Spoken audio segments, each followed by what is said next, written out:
বাংলাদেশ ভারত সম্পর্কে না একটা মিথ তৈরি করা হয়েছিল। আমাদেরকে এমনভাবে এটার দেখানো হয়েছিল যে ভারত ছাড়া মনে হয় আমরা অচল হয়ে যাব। ইন্ডিয়ার সঙ্গে কিন্তু ড্রাস্টিক্যালি ট্রেড কমে গেছে। তাই বলে কি বাংলাদেশের মানুষের কোনো অসুবিধা হয়েছে? এখানে কি জিনিসপত্রের দাম এমন চড়া লেভেলে চলে গেছে যে বাংলাদেশের মানুষ আর এফোর্ড করতে পারছে না? আওয়ামী লীগের সমাজ যেটা বলা হতো যে বাংলাদেশ ভারতের উপর নির্ভরশীল হয়ে পড়েছিল, এখন কি আমরা উল্টো দিকে যাচ্ছি? চুক্তি করে আমেরিকার উপর নির্ভরশীল হয়ে যাচ্ছি। আমি আমেরিকার অ্যালাই হওয়াতে খুব দোষের কিছু দেখি না। ইন্ডিয়ান আধিপত্য বদলে আমেরিকান আধিপত্য চাইছেন? না, আমি আমেরিকান আধিপত্যই তো হবে না, কারণ হচ্ছে বাণিজ্য, জ্বালানি, আমি বলি প্রতিরক্ষা। আমার সঙ্গে তার একটা সুসম্পর্ক থাকার কারণে যদি অন্য কারো ডমিনেন্সটা, পলিটিক্যাল ইন্টারফারেন্সটা কমে, তাতে দোষের কি? এবার আমি আপনার ব্যক্তিগত ব্যাপারে আসি। ব্যক্তিগত ব্যাপারটা একান্ত ব্যক্তিগত না, নিশ্চয়ই একান্ত ব্যক্তিগত না। আপনি অনেক ব্যস্ত মানুষ আজকাল। না, এই তো যাচ্ছে খুব যে ব্যস্ত, মানে যার কাজ নাই তার সময় নাই, ব্যাপারটা এরকম আর কি। আচ্ছা, তো সাংবাদিকতা, সরকারি চাকরি, আবার সাংবাদিকতা, তো এই সুইচটা কত সহজ হচ্ছে আপনার জন্য? আমি বিবিসি ছেড়ে একটা সরকারি চাকরিতে গিয়েছিলাম বটে, কিন্তু আমার সে অভিজ্ঞতা সুখকর ছিল না। টোকিওতে কাউন্সিলর আছে, নিউ ইয়র্কের প্রেস কাউন্সিলর আছে, এইসব পদ তুলে দেওয়া উচিত। আমি লন্ডনের ব্যাপারটা যদি আপনি আমাকে স্পেসিফিকলি বলেন, আমি বলবো যে সরকারের কোনো চিন্তা ভাবনা করা ছাড়াই এটাকে বন্ধ করে দেওয়া উচিত। ইউনূস সরকারের অধীনে কাজ করছে না, ইউনূস সরকারকে ডিফেন্ড করার একটা বাধ্যবাধকতা আছে আপনার?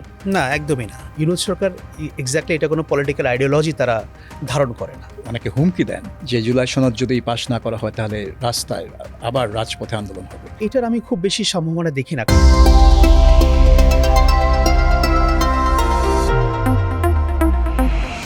Hello and welcome the business স্ট্যান্ডার্ডের ডিজিটাল প্ল্যাটফর্মে আমার পডকাস্ট কনভারসেশন উইথ সাবির মুস্তাফায় আজকে আমার অতিথি সাংবাদিক আকবর হোসেন। আকবর, আমাদের অনুষ্ঠানে আসার জন্য, সময় দেওয়ার জন্য আপনাকে অনেক ধন্যবাদ। আপনাকেও ধন্যবাদ আমাকে এখানে আমন্ত্রণ জানানোর জন্য। আপনি অনেক ব্যস্ত মানুষ আজকাল। না, এই তো যাচ্ছে খুব যে ব্যস্ত, মানে যার কাজ নাই তার সময় নাই, ব্যাপারটা এরকম আর কি। আচ্ছা, না মানে আপনার ব্যাকগ্রাউন্ডের একটু বলা দরকার যে আপনি 19 বছর বিবিসি বাংলায় রিপোর্টিং করেছেন 2024 সাল পর্যন্ত। তারপরে লন্ডনে বাংলাদেশ হাই কমিশনের প্রেস মিনিস্টারের দায়িত্ব পালন করেছেন বছরখানেক, এবং আবার আপনি সাংবাদিকতায় ফিরে এসেছেন। তো সাংবাদিকতা, সরকারি চাকরি, আবার সাংবাদিকতা, তো এই সুইচটা কত সহজ হচ্ছে আপনার জন্য? না, এটা আমার জন্য খুবই সহজ এই জন্য যে আমি বিবিসি ছেড়ে একটা সরকারি চাকরিতে গিয়েছিলাম বটে, কিন্তু আমার সে অভিজ্ঞতা সুখকর ছিল না আর কি। সুখকর ছিল না এই জন্য কারণ আমি নিজেই বুঝতে পারছিলাম যে আসলে ওইটা আমার জায়গা না। Journalism is my home. So যার কারণে আমি ওইখানে যাওয়ার পরেই কিছুদিন পর থেকেই আমি এটা প্রস্তুতি নিয়েছিলাম যে আমি আবার ফিরে আসব, এবং আমার ধারণা আমি খুব বেশি সময় নিইনি, 1 বছরের মধ্যে ফিরে আসছি, এবং আমি এটা মানসিকভাবে প্রস্তুত ছিলাম যে আমি ফিরে এসে সাংবাদিকতাই করব। সেজন্য খুব বেশি সমস্যা আমার হচ্ছে না আর কি। 1 বছর একটা গ্যাপ, তো আমার কাছে মনে হয় যে আসলে মানুষের ক্যারিয়ারে তো অনেক কার্ভ থাকে, উত্থান পতন বা কখনো সমান্তরাল। তো আমি যদি ওয়ান আই লুক ব্যাক যে আমার বিবিসি ছেড়ে আমি এই চাকরিতে যাই, আমি পার্সোনালি ফিল করি যে that was complete wastage of my time for a year. আমি প্রেস মিনিস্টারের জবটা, মানে আমি মনে করি যে আমার জীবন থেকে, আমার ক্যারিয়ার থেকে একটা বছর মাইনাস হয়ে গেছে। আমি হয়তো ওই 1 বছরের সাংবাদিকতা করলে মানে ভালো করি মন্দ করি, কিন্তু আমি ইম্প্যাক্টফুল কিছু করতে পারতাম। কিন্তু আমি আমার সেই লন্ডনের 1 বছরের জীবনকে বা 1 বছরের চাকরিকে, এটা আমি একটা সময়ের অপচয় ছাড়া আমি আর অন্য কোনোভাবে দেখছি না। কিন্তু আপনি একটা ভিন্ন দেশ দেখেছেন, ভিন্ন সংস্কৃতি, ভিন্ন জীবনযাত্রা দেখেছেন, এবং সরকারি চাকরি কিভাবে হয়, সরকারি চাকরির ভিতরে ঢুকে এটা কীরকম, কত বোরিং, কত আনপ্রোডাক্টিভ, সেটাও দেখেছেন। ওইগুলো তো সব অভিজ্ঞতা যেটা আপনার ভবিষ্যতে কাজে লাগতে পারে। দেখুন, আমি অভিজ্ঞতাকে দেখি যে কোনটা আমাকে এনরিচ করলো, মানে যে জিনিসটা আমাকে এনরিচ করবে না, যে জিনিসটা আমার লাইফে কোনো ইম্প্যাক্ট তৈরি করবে না, ওইটাকে আমি ওই অর্থ অভিজ্ঞতা আমি বলি না। হ্যাঁ, দেখেছি আমি আরেকটা দেশ, একটা দীর্ঘ সময় ছিলাম 1 বছর, কিন্তু আমি তো সেখানে ট্যুরিজমের জন্য যাইনি। আমি তো ভেবেছিলাম যে সেখানে আমার একটা স্পেসিফিক রোল থাকবে, বা আমি সেখানে কাজ করব, বা আমি সেটা কাজটাকে এনজয় করব। তো যেই কাজের জন্য আমার যাওয়া, ওইটা যদি আমি এনজয় না করি আরেকটা সোসাইটিতে 1 বছর থেকে, তো ওইটা সময়ের অপচয় ছাড়া আর কি। এটাকে আমি বিষয়টাকে ওইভাবে দেখি। আর সরকারি চাকরি যেটা আপনি বললেন যে সিস্টেমটা দেখা, আমার মনে হয় যে আমরা যারা সাংবাদিকতা করি, হ্যাঁ আমি দেখলাম ব্যাপারটা, কিন্তু এটা না দেখলে যে আমি জীবনে খুব পিছিয়ে পড়তাম বা অনেক কিছু জানতাম না, আমি ব্যাপারটাকে ওইভাবেও দেখি না। আচ্ছা, আপনি এই নিয়ে আপনার নিজস্ব এক ফেসবুক পোস্টে, একটা ভিডিওতে বলেছিলেন যে প্রেস মিনিস্টারের কোনো কাজ নাই। হুম। তাহলে আপনি আমরা কি ধরে নেব যে Washington, new Delhi press minister আছে, লন্ডনে তো আছেই, আপনার টোকিওতে কাউন্সিলর আছে, নিউ ইয়র্কের প্রেস কাউন্সিলর আছে, এইসব পদ তুলে দেওয়া উচিত, কারণ এখানে তো অনেক অর্থ ব্যয় হয়। মানে আমি অন্যদের ব্যাপারটা বলতে পারবো না। আমি যেহেতু লন্ডনে 1 বছর ছিলাম, আমি আমারটা বলেছি আর কি। অন্যদের কী ধরনের ব্যস্ততা বা কী ধরনের কাজ আছে ওইটা হয়তো ওনারা এক্সপ্লেন করতে পারবেন। বাট আমি লন্ডনের ব্যাপারটা যদি আপনি আমাকে স্পেসিফিকলি বলেন, আমি বলবো যে সরকারের কোনো চিন্তা ভাবনা করা ছাড়াই এটাকে বন্ধ করে দেওয়া উচিত। এটা নিয়ে সেকেন্ড থট দেওয়ার কোনো প্রয়োজন নেই। কেন প্রয়োজন নেই? দেখুন, আমাদের একটা ফরেন সার্ভিস আছে এবং আমাদের ফরেন সার্ভিসে কিন্তু ব্রিলিয়ান্ট অফিসাররা সেখানে জয়েন করে, যারা সিভিল সার্ভিসের টপ পজিশনে থাকে তারা কিন্তু ফরেন সার্ভিসে যায়। এবং এখনকার যুগে মিডিয়া যেভাবে ফাংশন করে, সো তারা ওই কাজটা তাদের করতে না পারার কোনো কারণ নাই। এমন না যে তাদের মেধা কম, তাদের যোগ্যতা কম, বা তারা মানুষের সঙ্গে কম কন্ট্যাক্ট করতে পারে, ব্যাপারটা কিন্তু তা না। তাদের যেটা দরকার, যদি আপনি সিভিল সার্ভিসে একটা মিডিয়া সংক্রান্ত একটা ট্রেনিং ইনক্লুড করেন, একটা ট্রেনিং মডিউল তৈরি করেন এবং সেটাকে টাইম টু টাইম সেটাকে আপডেট করেন, আমার ধারণা আমাদের ফরেন সার্ভিসে যারা আছেন তারা এটাকে খুব চমৎকারভাবে ডিল করতে পারবেন।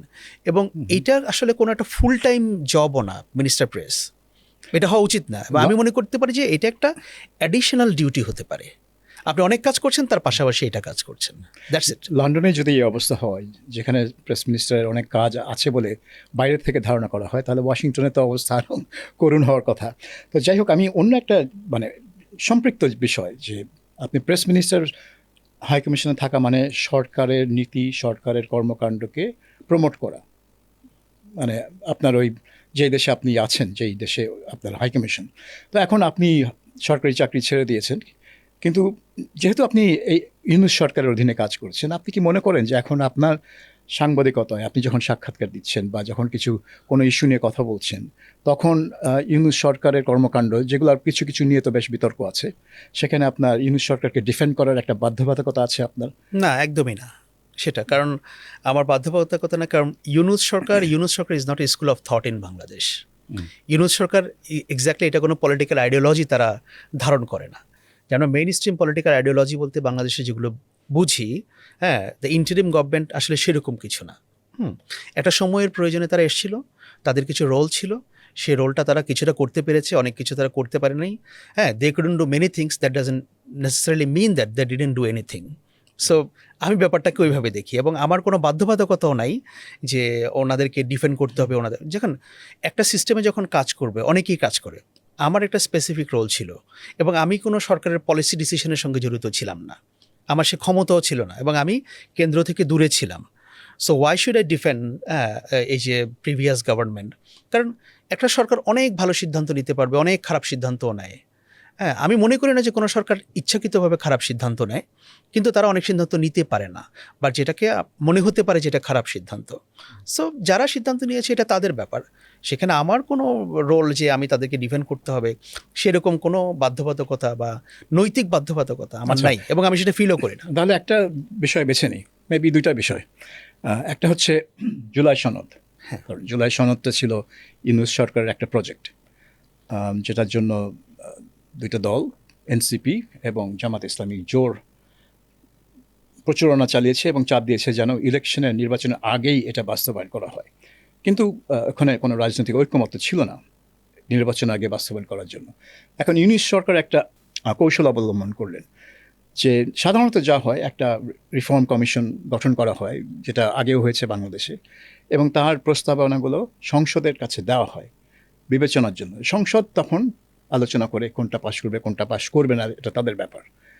কিন্তু এখানে দেখা যাচ্ছে যে তারা সব সংসদ প্রস্তাব একটা গণভোটের মাধ্যমে পাশ করিয়ে এমন একটা সিচুয়েশন ক্রিয়েট করছে যে এই সংসদ এইটা পাশ করতে বাধ্য, কারণ এটা গণভোটের পাশ হয়ে এসছে। কিন্তু সংসদ এটা পাশ করতে নারাজ অথবা গড়িমসি করছে, বা তারা মানে কনফিডেন্ট না বা কমফোর্টেবল না। তো ইউনূস সরকারের এই কৌশল এবং বিএনপির এই যে বিরূপ অবস্থান, এটাকে আপনি কিভাবে দেখেন? প্রথমে আমি মনে করি যে আমি ব্যক্তিগতভাবে যদি আমাকে জিজ্ঞেস করেন, মানে I was not in favour of referendum. আমি মনে করি না যে এখানে কোনো গণভোটের প্রয়োজন ছিল। সরকার সংস্কার করতে চেয়েছে, এটা মিনিমাম একটা ডকুমেন্ট করে সেটা পার্লামেন্টের কাছে হস্তান্তর করে দিলেই ভালো হতো এবং তাদের একটা মরাল অব্লিগেশন তৈরি হতো হয়তোবা। এখন রেফারেন্ডাম যেহেতু হয়েই গেছে, অ্যারাউন্ড 68% মানুষ সেখানে হ্যাঁ ভোট দিয়েছে, সো আপনি তো একটা রেফারেন্ডামের রেজাল্টকে অবজ্ঞা করতে পারেন না, হুম। যেহেতু এটা হয়ে গেছে। মানে আমি ব্যক্তিগতভাবে বলছি যে এটা না হলে ভালো হতো, কিন্তু জনগণ যেহেতু রায় দিয়ে দিয়েছে, সো এটা এখন আমার কাছে মানা ছাড়া আমি আর কোনো উপায় দেখি না। হ্যাঁ, এখন বিএনপি চাইলে সেটাকে তারা পাশ কাটিয়ে যেতে পারে, কিন্তু আমার আন্ডারস্ট্যান্ডিং হচ্ছে, আমি বাংলাদেশের রাজনীতি যতদূর দেখেছি বা যতদূর বুঝি, বিএনপি যদি সেটাকে পাশ কাটিয়ে যেতে চায়, এটা বিএনপির জন্য political cost would be too high. Too high মানে কত হাই হতে পারে? এটা এখন- কি এই সংসদের মেয়াদকালেই হবে প্রাইসটা, নাকি তারপরে? আসলে রাজনীতি তো খুব স্বল্পমেয়াদী কোনো বিষয় না। আমরা রাজনীতিকে এখন যেভাবে দেখি, 3 বছর পরে রাজনীতি কী হবে আমরা কিন্তু জানি না, কিন্তু সেটার আমরা অনুমান করতে পারি যে হ্যাঁ, জনগণের আকাঙ্ক্ষা যদি আপনি কি মানে বাইপাস করার চেষ্টা করেন, সেটার ফলাফল খুব একটা ভালো হয় না। অতীতের বিষয়গুলো আমরা দেখেছি। হ্যাঁ, এখন বিএনপি একটা বড় রাজনৈতিক দল, অনেক বড় রাজনৈতিক দল। বিএনপির চিন্তাধারা জামায়াত ইসলামী বা এনসিপির মতো হবে না। মানে এনসিপি ওই সংস্কার বা ওই পার্লামেন্টকে যে লেন্স দিয়ে দেখবে, জামায়াত ইসলামী যে লেন্স দিয়ে দেখবে, বিএনপি একই লেন্সে দেখবে না। কারণ বিএনপি একটা মোরলেস মধ্যপন্থী, যদিও তারা মধ্যপন্থী বলে, বাট আমি বিএনপিকে অলওয়েজ মনে করি বিএনপি হচ্ছে মধ্য ডানপন্থী দল। মধ্যডান। হ্যাঁ, মানে ডান দিকে তাদের ঝোঁক আছে। বাট তারপরেও মানে ধরে নিলাম যে বিএনপি মোটামুটি একটা মধ্যপন্থী দল। তারা চায় অনেককে অ্যাকোমোডেট করতে, অনেককে স্পেস দিতে, তারা অনেককে খুশি করতে চায়। তারা এমন একটা পজিশনে যেতে চায়, সাপও মরবে লাঠিও ভাঙবে না। বা ঠিক আছে, শ্যামও রাখবো, কুলও রাখবো। সো অনেক কিছু তারা অ্যাকোমোডেট করতে চাইবে। সো তারা ওই এনসিপি বা জামায়াত ইসলামের মতো ওরা ভাববে না, কারণ বিএনপি জানে তাদের সামনে বিস্তৃত অবারিত মাঠ, ক্ষমতার দিগন্ত তাদের সামনে খোলা। তারা এই নির্বাচনে তারা জিতেছে, যদি আওয়ামী লীগ না থাকে, এই পজিশন থাকে, হয়তো পরের নির্বাচনও বিএনপির। So BNP they will go slow, তাদের এত তাড়া নাই যে আমার এখনই করতে হবে, যেটা জামায়াত বা এনসিপির আছে। হ্যাঁ, তো সেটা থাকতে পারে, নির্বাচনের আগেই চেয়েছিল, তারা আগেই চেয়েছিল। সো ব্যাপারটা আমি ওইভাবে দেখি আর কি। এটা দৃষ্টিভঙ্গিগত পার্থক্য এবং কার পজিশন কতটা বেটার পজিশনে আছে রাজনৈতিকভাবে, এটা ওইভাবেই দেখতে হবে আর কি। অনেকে আশঙ্কা করেন যে, বা অনেকে হুমকি দেন যে জুলাই সনদ যদি পাশ না করা হয় তাহলে রাস্তায় আবার রাজপথে আন্দোলন হবে। তো এইটার সম্ভাবনা কতটুকু? মাত্র 2 বছর আগে একটা রক্তক্ষয়ী আন্দোলন হয়ে গেছে, অনেক প্রাণহানি। কোনো আন্দোলনে এত প্রাণহানি না, অতীতে? এটার আমি খুব বেশি সম্ভাবনা দেখি না, কারণ আপনি যদি বাংলাদেশের হিস্ট্রিটা দেখেন, আপনি দেখবেন যে আমাদের এখানে কিন্তু অভ্যুত্থানের বা গণ অভ্যুত্থান বলেন বা ব্যাপকভাবে ক্ষমতার পালাবদল হওয়ার চিত্রটা কিন্তু আসে 15 বছর 20 বছর পর পর একবার।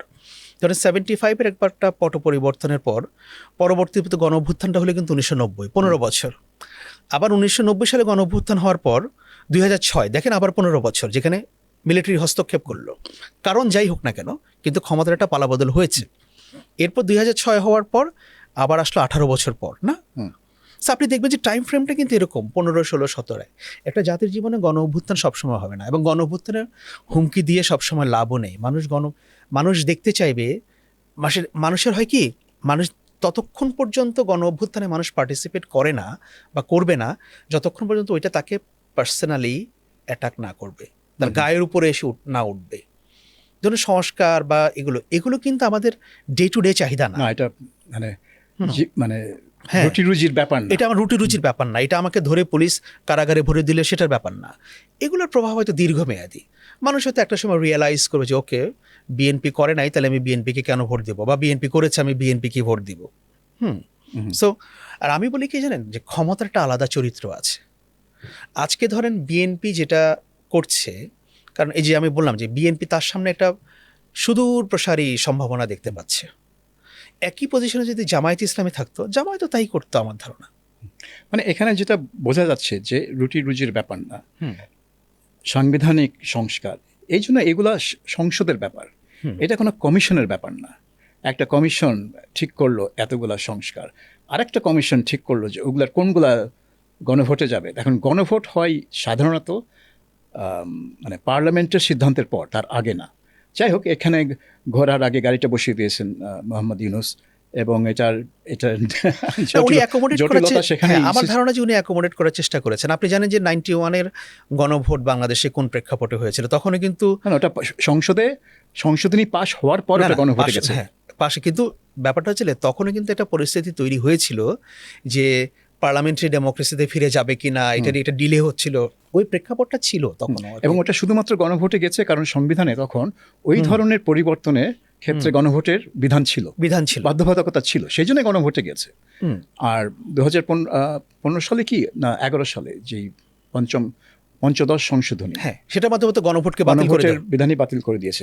তো এখানে আমার মনে হয়, আমি জানি না আপনি আমার সাথে এগ্রি করবেন কিনা, যদি আমি নিজের মতামত দিয়ে দিচ্ছি যে এই গণভোট দেওয়াটা একটা জটিলতা সৃষ্টি করেছে, সেটা কোথায় আমি এখানে জটিলতার কিছু দেখি না। কারণ আপনি যদি ওভারঅল সংস্কার প্রস্তাবগুলো দেখেন, আমরা যদি 1 by 1 যাই, একটা সংস্কার প্রস্তাব দেখানো হোক যে এইটা কারো পার্সোনাল ইন্টারেস্টে করা হয়েছে, না কোনো পার্সোনাল ইন্টারেস্ট না, কিন্তু মানে আমার কাছে মনে হলো যে 30টা সাংবিধানিক সংস্কারের যে প্রস্তাব, এগুলোর বেশিরভাগই আমার কাছে মনে হয় যে প্রয়োজন বাংলাদেশের জন্য। কিন্তু আমার কথা হচ্ছে যে সব সংস্কার বা সংশোধনী আলোচনা হবে সংসদে, এটা কোনো কমিশনের কাজ না। দেখুন পলিটিক্যাল কনসেনসাস হলে যে কোনো কিছু হতে পারে, এটা পলিটিক্যাল কনসেনসাস বলবেন, হ্যাঁ যদি এটা আমার মনে হয় আমার উপর থেকে চাপিয়ে দেওয়া হচ্ছে, কারণ অনেক নোট অফ ডিসেন্ট ছিল। আপনি দেখেন বাংলাদেশে অনেক কিছুই হয়েছে অতীতে, I am not defending the previous government, but আমি সংস্কারের পক্ষে। আমি মনে করি যে বাংলাদেশে আসলে আমাদের অ্যাডমিনিস্ট্রেটিভ এবং কনস্টিটিউশনাল কিছু রিফর্ম আমাদের প্রয়োজন অ্যাজ এ নেশন। এটা আমার ধারণা, আমার সঙ্গে অনেকেই দ্বিমত করার কিছু, সংস্কার একটা চলমান প্রক্রিয়া। প্রশ্ন হচ্ছে যে সরকারি কিছু না কিছু সংস্কার করে, আপনি এটাকে কোন প্রক্রিয়া করবেন, এটা নিয়ে তো প্রশ্নটা উঠছে। এবং যেই প্রসঙ্গগুলো এখানে এসেছে, আপনি দেখবেন যে আমি বলতে চাই যে এখানে এমন একটা সংস্কার কি আছে, একটা প্রস্তাবনা আছে যেটা কোনো ব্যক্তি স্বার্থে করা হয়েছে, কোনো গোষ্ঠীর স্বার্থে করা হয়েছে, বা কোনো পরিবারের স্বার্থে করা হয়েছে? না, সেটা তো ইস্যু না এখানে। কোনো সংস্কারই কোনো ব্যক্তির স্বার্থে বা গোষ্ঠীর স্বার্থে না। আমি বলছি ধরুন উচ্চকক্ষ নিয়ে একটা বিস্তর আলোচনা প্রয়োজন এবং সংসদে এই আলোচনা প্রয়োজন। এটা পার্সোনালি আমি মনে করি যে উচ্চকক্ষ বাংলাদেশে এক্সিস্ট করা উচিত না। তারপরে না, কিন্তু কেন এক্সিস্ট করা উচিত না? এখন দেখেন বাংলাদেশে আমার এই সংসদই হচ্ছে ফাংশনাল না, তাই না? তারপরে আমি আবার একটা উচ্চকক্ষ করে, যেমন সেটা করে আমি আবার জনগণের টাকা খরচ করে 100 এমপিকে বা সদস্যকে কেন পুষবো আমি? What's the point of doing that? I don't understand. Exactly. কিন্তু এখন সমস্যা হচ্ছে যে বিএনপি তো আগেই কমিট করে বসেছে যে আমরা উচ্চকক্ষ করব। হ্যাঁ, কিন্তু জটিলতা হচ্ছে যে কিভাবে নির্বাচিত হবে উচ্চকক্ষের সদস্যরা। কাজে এটা আমার মনে হয় সবাই এগ্রি করবে যে সংস্কার তো প্রয়োজন। এবং আমরা জানি 91 সালের বিএনপি সরকার ব্যাপক সংস্কার করেছিল অর্থনৈতিক খাতে, কিন্তু তারা কোনো ঢাকঢোল পিটিয়ে কমিশন গঠন করে জনসভা করে এইসব করেনি। প্রয়োজন হয়েছে সংস্কার করেছে, এবং ব্যাপক সংস্কার, ফিসকাল সংস্কার অনেক হয়েছিল, কিন্তু সেগুলো তো কনস্টিটিউশনাল সংস্কার না, কনস্টিটিউশনাল সংস্কার না। কিন্তু আমি বলছি যে চলমান সংস্কার হচ্ছে একটা চলমান। কিন্তু কিছু বিষয় তো আছে যে যেগুলো সাংবিধানিক এবং অ্যাডমিনিস্ট্রেটিভ সংস্কারের কথা বলা হচ্ছে, সেটার সঙ্গে আর অর্থনৈতিক সংস্কার যেগুলো সরকার একটা অ্যাডমিনিস্ট্রেটিভ পদক্ষেপের মাধ্যমে নেয়, দুইটা কিন্তু দুই জিনিস হলেও মূল জিনিসটা হচ্ছে যে সংস্কার, আপনি গভর্নেন্সের যে সংস্কার প্রয়োজন সেটা আপনার এটা একটা চলমান প্রক্রিয়া। অফকোর্স চলমান প্রক্রিয়া, কিয়ামত পর্যন্ত এটা চলবে, যতদিন রাষ্ট্র এক্সিস্ট করবে। এমন ভাব দেখানো যে আমি একটা কমিশন গঠন করে দিলাম এবং এইটাই হচ্ছে একটা কি বলবো, এই হচ্ছে একটা বস্তু সংস্কার না আমি অর্জন করলাম, এটা তো বলতে পারেন না। কিন্তু সেটা তো বলে লাভ নাই, কারণ এই জন্য যে দেখেন এটা নিয়ে আবার যে অনেকে প্রশ্ন তুলছে যে হ্যাঁ গণভোট যে মানুষ দিল, বুঝে দিল নাকি না বুঝে দিল, এটা আমারও প্রশ্ন। হ্যাঁ, এটা আপনার প্রশ্ন। কিন্তু আমার প্রশ্নটা হচ্ছে যে দেখুন মানুষের ইন্টেলিজেন্সকে খাটো করার এত কোনো ইন্টেলিজেন্স না, ওইটা পরে কি বুঝবে? 30টা সাংবিধানিক আমি কেন বুঝছি না, 30টা কয়জন মানুষ পড়তে পারে? যারা না ভোট দিয়েছে তারা কি বুঝে দিয়েছে? না, যারা কয়জন মানুষ যারা না ভোট দিয়েছে তারা কি বুঝে দিয়েছে তা তো আমি জানি না। কিন্তু আমার প্রশ্ন হচ্ছে আমি তো মানুষের ইন্টেলিজেন্সকে খাটো করতে চাই না। না, ইন্টেলিজেন্সকে খাটো করা হচ্ছে না এখানে, কারণ যে কোনো গণভোট, এটা এই দেশে হোক যে কোনো দেশে হোক, এটা একটা বিষয় হয়। হ্যাঁ, না একটা বিষয় হয়, এটা 10টা বিষয় না, এখানে 30টা সংস্কার। না, আপনার সামনে যখন একটা নেশনের সামনে যখন কিছু প্রশ্ন অবধারিতভাবে চলে আসে, সেটাকে তো আপনার সেটেল করতে হবে। হ্যাঁ, কিন্তু আপনি সেটাকে কিভাবে সেটেল করবেন? এটা আপনি সংসদে করবেন। সংসদ তো আপনি নির্বাচন, না এখন তো সংসদে যাচ্ছে, এখন তো কিন্তু তাদেরকে চাপ দেওয়া হচ্ছে যে তারা বেইমানি করছে গণভোটের সাথে। তাদেরকে বেইমানি করছে, এখন তারা যদি বেইমানি করতে না চায় তারা এটা বাস্তবায়ন করবে, যদি করতে চায় বাস্তবায়ন না করলে বেইমানি হয়ে যাবে। এখন সেটা তো ইন্টারপ্রেট করার সুযোগ আছে, ম্যাটার অফ ইন্টারপ্রিটেশন। আচ্ছা, বেইমানির কথা যখন আসছে আমি আরেকটা বিষয়ে যাই, সেটা হচ্ছে আমি কিছুদিন আগে দেখলাম যে আপনি খালিদ মহিউদ্দিনের সাথে একটা টক শোতে এই বিষয়ে বেশ তুমুল আলোচনা হচ্ছে। সেটা হচ্ছে বাংলাদেশ যুক্তরাষ্ট্র বাণিজ্য চুক্তি যেটা সম্পাদন হলো, এবং বিভিন্ন জন বিভিন্নভাবে ব্যাখ্যা করছে যে চুক্তিটা যেভাবে হয়েছে বাংলাদেশের আর কোনো পথ ছিল না, কারণ ট্রাম্প প্রশাসন যেই অবস্থান নিয়েছে আর যুক্তরাষ্ট্রের সাথে বাণিজ্যিক সম্পর্ক বাংলাদেশের জন্য এত গুরুত্বপূর্ণ, কারণ গার্মেন্টস এক্সপোর্টের জন্য, যে বাংলাদেশের জন্য অত্যন্ত প্রয়োজন ছিল এবং শর্তগুলো বাংলাদেশ মানতে বাধ্য হয়েছে। কিন্তু এখন অনেকে বলছে যে না, এখানে অন্যান্য ব্যাপার আছে।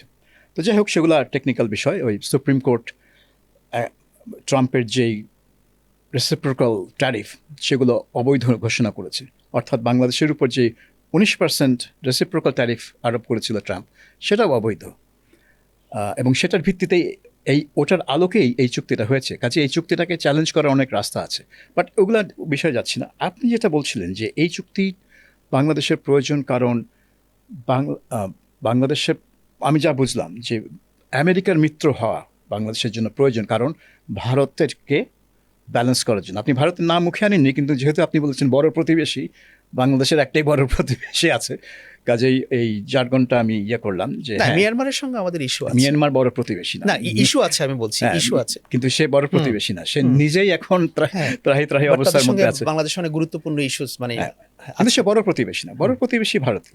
তো এখন আপনি কি মনে করছেন যে, এবং তারপরে কিছু প্রতিরক্ষা বিষয়ক এবং জ্বালানি বিষয়ক চুক্তি হচ্ছে, যেগুলো এখনো পুরোপুরি প্রকাশ করা হয়নি, কিন্তু চুক্তি সই হয়েছে, এটা আমরা জানি। তো এর ফলে কি আপনার মনে হয় যে একসময় আওয়ামী লীগের সময় যেটা বলা হতো যে বাংলাদেশ ভারতের উপর নির্ভরশীল হয়ে পড়েছিল, এখন কি আমরা উল্টো দিকে যাচ্ছি, যে সব দিক থেকে চুক্তি করে আমেরিকার উপর নির্ভরশীল হয়ে যাচ্ছি ভারতকে ব্যালেন্স করার জন্য? একটা হচ্ছে যে আমি আমেরিকার অ্যালাই হওয়াতে খুব দোষের কিছু দেখি না, কারণ হচ্ছে যে আমেরিকার অ্যালাই পৃথিবীতে চাপে পড়ে হোক, স্বার্থের কারণে হোক, অনেকেই হচ্ছে। জাপানের মতো দেশ আমেরিকার অ্যালাই, দক্ষিণ কোরিয়ার মতো দেশ আমেরিকার অ্যালাই। ওরা তো না ওদের নিরাপত্তা নির্ভর করে আমেরিকা, অনেকে তাদের নিরাপত্তা ইতিহাস আছে, কিন্তু আমি বলছি যে এখন তো সেই নিরাপত্তার সেই ধারণাটা চেঞ্জ হয়ে গেছে, এখন জিওপলিটিক্সটা চেঞ্জ হয়ে গেছে। এখন বাংলাদেশের উপর কোনো একটা দেশের বা ধরেন ভারতের একচ্ছত্র আধিপত্য থাকবে, এটাকে আমাদের কন্টেইন করার সুযোগটাও তো সেরকম নাই। আমরা যদি একটা সুপার পাওয়ারের সঙ্গে অ্যালাইড হই, বা সেখানে ভারত বলুন, চীন বলুন, আমেরিকা বলুন, চীন বলুন, হ্যাঁ, এখন আমেরিকা যদি তাদের সঙ্গে যদি আমাদের ইন্টারেস্ট মেলে, সবসময় সব ইন্টারেস্ট মিলবে তা না, কারণ এগুলোর একটা পলিটিক্যাল লেন্স দিয়ে ওগুলোকে দেখতে হয়। তো সেটা যদি থাকে তাতে মন্দ কি? সেটা যদি আমরা ইন্ডিয়ান যে ডমিনেন্সটাকে, এটাকে কনফ্রন্ট করতে পারি, আমি দোষের কিছু দেখি না। তাহলে আপনি ইন্ডিয়ান আধিপত্য বদলে আমেরিকান আধিপত্য চাইছেন? না, আমি আমেরিকান আধিপত্যই তো হবে না, কারণ হচ্ছে বাণিজ্য, জ্বালানি, প্রতিরক্ষা। আমি বলি এই যে জ্বালানি চুক্তি যেটা করলো সর্বশেষ, যেটা হলো, এই জ্বালানি চুক্তির বিষয়টা কি? বাংলাদেশ আমেরিকার কাছ থেকে আগামী 15 বছরে $15 বিলিয়ন এনার্জি নেবে। বাংলাদেশ এখন এভরি ইয়ার ইম্পোর্ট করে $12 বিলিয়ন, মানে মাসে $1 বিলিয়ন। তো সেই সূত্রে আমেরিকা থেকেও আসবে হচ্ছে বছরে $1 বিলিয়ন। তার মানে এখন বাংলাদেশ যা ইম্পোর্ট করে তার 12 ভাগের 1 ভাগ আমেরিকা থেকে আসবে। আপনি দেখেন সিমিলার ধরনের একটা আমেরিকার যে এনার্জি ডমিনেন্স তারা তৈরি করতে যাচ্ছে। ইউরোপীয় ইউনিয়নের দেশগুলো কিন্তু আমেরিকার সঙ্গে কমিট করেছে $750 বিলিয়ন জ্বালানি তারা নেবে আগামী 3 বছরে। It's European union. এশিয়া প্যাসিফিকের দেশগুলো তারা একটা কনফারেন্সে কিছুদিন আগে জাপান টোকিওতে যেখানে হলো, তারা $57 বিলিয়ন কমিট করেছে, জাপান, দক্ষিণ কোরিয়া, ইন্দোনেশিয়া, যে আমেরিকার কাছ থেকে জ্বালানি নেবে। তো সেই দেশগুলো বাধ্য হচ্ছে বা নিচ্ছে বা প্রয়োজন হচ্ছে, তো সেইখানে তারা তো করছে, তাহলে আমাদের ক্ষেত্রে ডমিনেন্সের প্রশ্ন আসছে কেন? না, কারণ আপনি ডমিনেন্সের প্রসঙ্গ তুলেছেন, যে আপনি মনে করছেন এটা ভারতের ডমিনেন্সকে কাউন্টার করবে। না, আমি বলছি যে যদি সেটা করে, আমেরিকা যদি আমার সঙ্গে তার একটা সুসম্পর্ক থাকার কারণে যদি অন্য কারো ডমিনেন্সটা, পলিটিক্যাল ইন্টারফারেন্সটা কমে, তাতে দোষের কি? না, কিন্তু অর্থনীতির সঙ্গে আমেরিকা যে পলিটিক্যাল ইন্টারফেয়ার করবে না, সেটা আপনাকে কে গ্যারান্টি দিচ্ছে? কারণ ভারতের সাথে তো কোনো চুক্তি নেই যেই অনুযায়ী আপনি ভারত ছাড়া অমুকের কাছ থেকে কিনতে পারবেন না, তমুকের কাছ থেকে কিনতে পারবেন না, যেটা আমেরিকান চুক্তিতে আছে। না সেটা তো এখন আমেরিকা চুক্তিতে আছে আপনার রাশিয়ার কাছ মানে আমরা যদি সেটাকে ইন্টারপ্রেট করি আপনি রাশিয়ার কাছ থেকে কিনতে পারবেন না, সোজা কথা। চীনের ব্যাপারেও চীনের ব্যাপারে কিছুটা সেখানে চীনের কাছ থেকে আমরা আসলে সেই ধরনের জ্বালানি নেইও না, জ্বালানি আমার মনে হয় অস্ত্রের ব্যাপার আছে, অনেক কিছুই আছে। আপনি দেখবেন যে এখন আমেরিকার সঙ্গে এই ধরনের চুক্তি তো অনেকেই করেছে, তাই না? বাংলাদেশের মতো সিমিলার কান্ট্রিজ যেগুলো ইন্দোনেশিয়া বলেন, ভিয়েতনাম বলেন, তারাও করেছে সেম চুক্তি। ইন্ডিয়াও করেছে আমেরিকার সঙ্গে একটা চুক্তি, ইন্ডিয়া বোধহয় চুক্তি সই করেনি এখনো, বাট এগ্রিড এটা, হ্যাঁ করেছে এখনো। তো এইটা অনেকেই করেছে। আপনি পৃথিবীতে এরকম 50-60টা দেশ দেখতে পারবেন যে তারা করেছে। সেখানে বাংলাদেশকে সিঙ্গেল আউট করার ব্যাপার না, আমি সিঙ্গেল আউট করছি না, আমি বলছি যে আমি শুরুতেই বলেছি যে এটা হয়তো বাংলাদেশের কোনো চয়েস ছিল না, তাকে এই চুক্তি করতেই হতো। কিন্তু আপনি যেহেতু এটাকে ইন্ডিয়ার সাথে রিলেট করছেন, আমি দেখতে চাই যে সেইভাবে আমি প্রশ্নটা তুলছি। আপনার সঙ্গে যখন আমার একটা ইকোনমিক ইন্টারেস্ট তৈরি হবে, ন্যাচারালি আপনি হয়তো আমাকে একটা পলিটিক্যাল প্রোটেকশনও দেবেন। হ্যাঁ, আপনি হয়তো চাইবেন না যে আমাকে অন্য কেউ পলিটিক্যালি ডিস্টার্ব করুক। তো আমেরিকার সঙ্গে যদি আপনি বাংলাদেশকে আমেরিকার প্রোটেক্টরেট বানিয়ে দিচ্ছেন। না, আমি প্রোটেক্টরেট বানাচ্ছি না। যদি আমার অ্যালাই হয়, আমি মনে করি যে আমাদের মোর ওয়েস্টার্ন অ্যালাই দরকার। আমরা যদি সেখানে আমেরিকা বলুন, ইউরোপীয় ইউনিয়ন বলুন, এই সমস্ত দেশগুলো যদি আমাদের অ্যালাই থাকে, ট্রু অ্যালাই থাকে, বা তাদের সঙ্গে আমাদের যদি ইকোনমিক ইন্টারেস্টটা যদি অনেক বেশি ম্যাচ করে, তাদের সঙ্গে যদি আমাদের আদান প্রদানটা বেশি হয়, মানে I don't find any problem. আমার কাছে সেটা মনে হয়। কিন্তু হ্যাঁ, আমার কাছে মনে হয় যে মানে বাণিজ্যিক সম্পর্ক সব দেশেরই সবচেয়ে জোরদার হয় প্রতিবেশীর সাথে, হ্যাঁ, because of logistical reasons, logistics এর কারণে। এবং এই বাণিজ্য মূলত প্রাইভেট সেক্টর কন্ডাক্ট করে। কিন্তু ভারতকে তো বাদ দেওয়া হচ্ছে না। বাংলাদেশের তো, আমি তো সেটা বললাম যে এই যে এনার্জি ডিলটা যেটা হলো, 1/12 আমেরিকান কোম্পানিগুলো দিবে 1 বছরে। তো এটা খুবই কম কিন্তু সেই তুলনায়। এখন বাংলাদেশ সরকার তো প্ল্যানও করছে যে বাংলাদেশ ক্রুড অয়েল নিয়ে ইন্ডিয়ান রিফাইনারিতে সেটাকে রিফাইন করে তারপরে বাংলাদেশে নিয়ে আসা হবে। এনার্জি ডিল তো হচ্ছে, সেখানেও হচ্ছে। সো এখন আমি কখনোই মনে করি না যে ভারতকে বাদ দিয়ে আমরা একেবারে খুব ভালো কোনো কাজ করব। কিন্তু ব্যাপারটা হচ্ছে যে ইন্ডিয়া সম্পর্কে, বাংলাদেশ ভারত সম্পর্কে না একটা মিথ তৈরি করা হয়েছিল। এই মিথটা কি? মিথটা হচ্ছে যে আমাদেরকে এমনভাবে এটার দেখানো হয়েছিল যে ভারত ছাড়া মনে হয় আমরা অচল হয়ে যাব। কেন অচল হয়ে যাব? ভারত থেকে পেঁয়াজ না আসলে মনে হয় বাংলাদেশে পেঁয়াজের কেজি 1000 টাকা হবে। ভারত থেকে এই প্রোডাক্ট না আসলে বাংলাদেশের মানুষ না খেয়ে মারা যাবে। ভারত থেকে গরু না আসলে বাংলাদেশের কোরবানি হবে না। তো এই যে গত 1.5 বছর ইন্টারিম গভর্নমেন্ট থাকার সময় এত খারাপ সম্পর্ক তো বাংলাদেশ ভারতের কখনোই ছিল না। গত 55 বছরে, ইভেন শেখ মুজিব হত্যাকাণ্ডের পরেও কিন্তু এই সম্পর্ক ছিল, এতটা খারাপ ছিল না, কিন্তু হয়েছে। তাই বলে কি বাংলাদেশের মানুষ ভারত থেকে জিনিসপত্র, আপনি যদি ট্রেড ভলিউমটা দেখেন গত 1-1.5 বছরে ইন্ডিয়ার সঙ্গে কিন্তু ড্রাস্টিক্যালি ট্রেড কমে গেছে।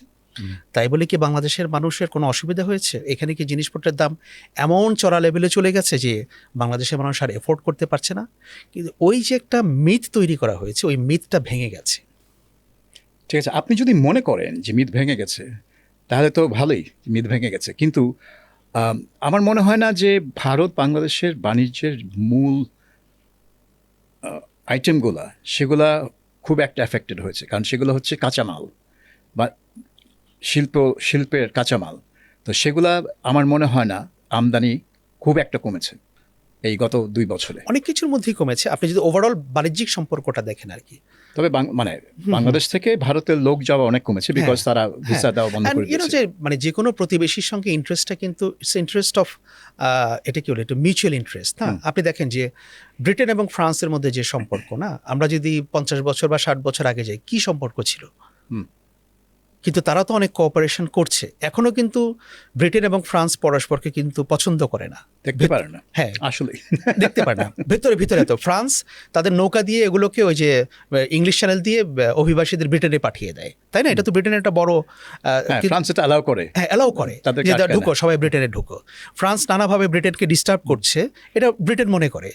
কিন্তু তাদের মধ্যে অনেক ওয়ার্কিং রিলেশনশিপ আছে, চলছে। এই যে এখন নতুন তারা বলছে যে ইউরোস্টার ট্রেন প্যারিসের ভিতর দিয়ে তারা নিয়ে যাবে, প্যারিসে মানে বিয়ন্ড ফ্রান্স তারা আরো ইউরোপের ভিতরে নিয়ে যাবে। তো এই ডিলগুলো তো হচ্ছে, দের ইজ নো হার্ম। প্রতিবেশীর সঙ্গে এই টেনশনটুকু কিন্তু থাকবে। সো এটাকে মেনে নিয়ে কিন্তু সম্পর্ক প্রতিবেশীর সাথে আবার ঝগড়া হয় বেশি, ওই হ্যাঁ। পরিবারের মধ্যে যত ভাই বোনদের সাথে ঝগড়া হয় বেশি, এক্স্যাক্টলি সেরকম প্রতিবেশীর সাথে ওই টেনশন নিয়ে আপনাকে আগাতে হবে। যুদ্ধ তো আপনার প্রথম যুদ্ধ হবে প্রতিবেশীর সাথে, হ্যাঁ। কারণ আপনি তো আর 5,000 মাইল দূরে গিয়ে যুদ্ধ সেজন্য করবেন হচ্ছে না। আমেরিকাতে শুধু বাংলাদেশ দখল করবে না, বাট ইন্ডিয়া করতে পারে। না, ওই দখলের দিন চলে গেছে এখন। না, কেউ কাউকে ইউক্রেন দখল যেরকম, রাশিয়া যেরকম ইউক্রেন, না, ইউক্রেন রাশিয়াটা একটু ভিন্ন, হুম। তাদের একটা ইতিহাস আছে হ্যাঁ। এবং খুবই সাম্প্রতিক ইতিহাস। 91 সালে এই দুইটা দেশ আলাদা হয়েছে। হুম। হ্যাঁ, কাজেই এদের একটু আনফিনিশড বিজনেস আছে। এখন জিনিসটা এত স্ট্রেট ফরওয়ার্ড না। যে কেউ চাইলে তো আনফিনিশ বিজনেস, আপনি ওই বিজনেস কার্ডটা অনেক পিছন দিক থেকে এনে আবার সামনে নিয়ে আসতে না, এটা পারেন। খুবই, হ্যাঁ। এটার ঐতিহাসিক প্রেক্ষাপটটা ভিন্ন। বাট যাই হোক, আগ্রাসন হচ্ছে আগ্রাসন, যত প্রেক্ষাপটই থাকুক, এবং রাশিয়ার যেভাবে নিন্দিত হয় সারা বিশ্বে আগ্রাসনের জন্য, সেটা ঠিকই আছে। আচ্ছা, যাই, এবার আমি আপনার ব্যক্তিগত ব্যাপারে আসি। ব্যক্তিগত ব্যাপারটা একান্ত ব্যক্তিগত না নিশ্চয়ই। একান্ত ব্যক্তিগত না। যে ব্যক্তিগত ব্যাপার দিয়ে শুরু করেছিলাম, কিন্তু আবার আসি ফিরে।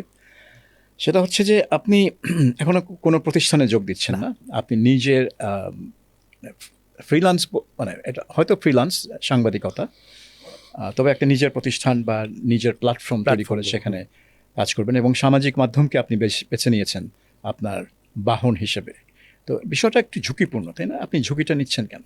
ঝুঁকিপূর্ণ, আবার অত ঝুঁকিপূর্ণও না। মানে আমি যদি আমার দিক থেকে চিন্তা করি, হ্যাঁ, আমি হয়তো কোথাও সেই অর্থে চাকরি করব না, বা আমি কারোর সঙ্গে হয়তো ফুল টাইম অ্যাসোসিয়েটেড হতে চাই না।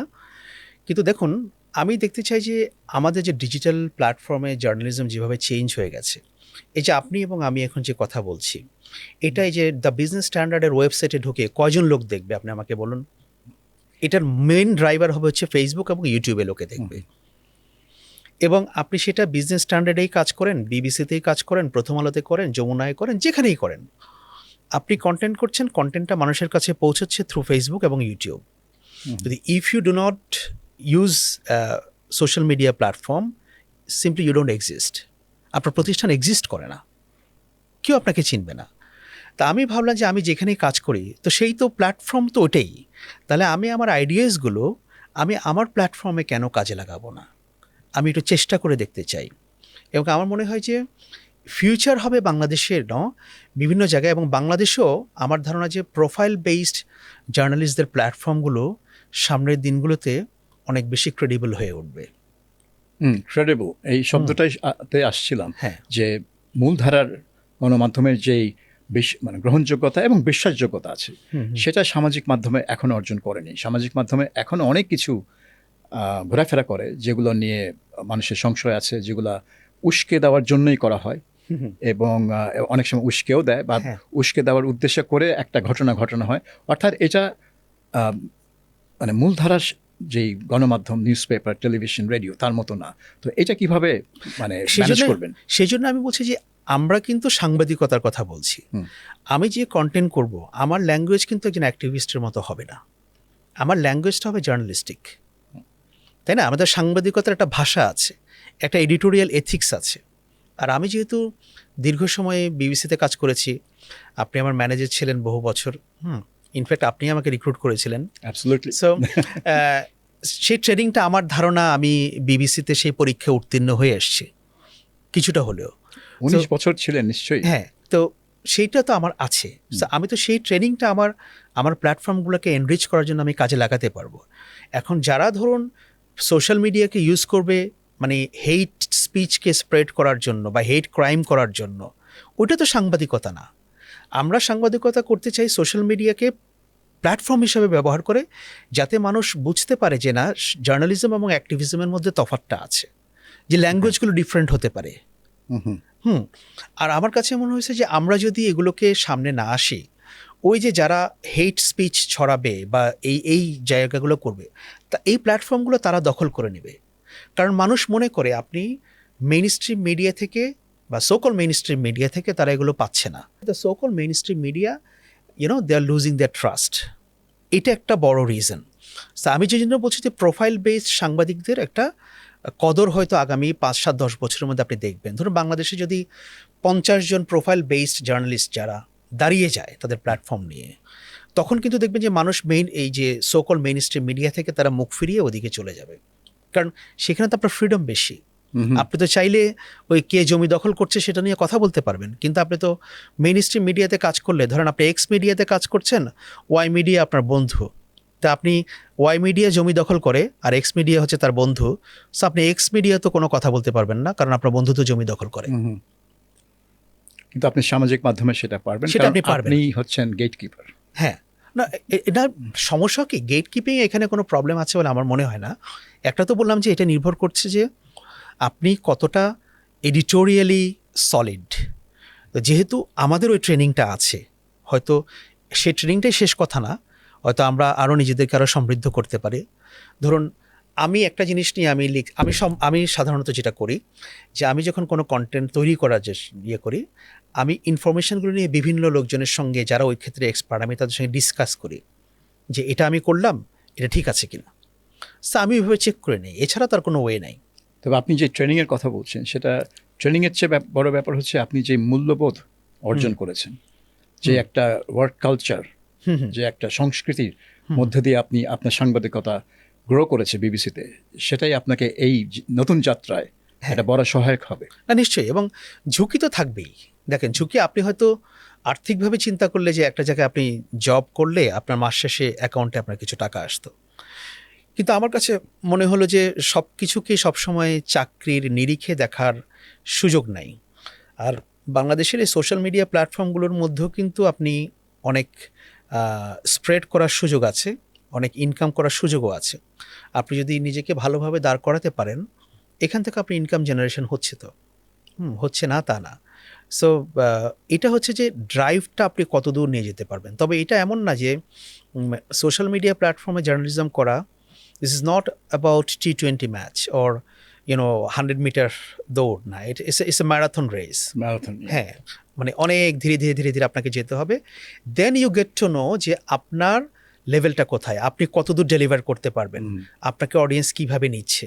সো ওইটার জন্য একটা দীর্ঘ রাস্তা যেতে হবে আর কি, 1-1.5 বছর 2 বছর পর্যন্ত সেটার জন্য ওয়েট করতে হবে। Then you get the credibility, then you get other things, তখন এটা আপনাকে প্রতিষ্ঠিত করতে হেল্প করবে। Well Akbar, good luck with your new venture and new career. Thank you. And thank you আমাদের এই অনুষ্ঠানে যোগ দেওয়ার জন্য। জি, আপনাকেও আকবর, ধন্যবাদ স্যার। আমাকে Thank আমন্ত্রণ you. জানানোর জন্য।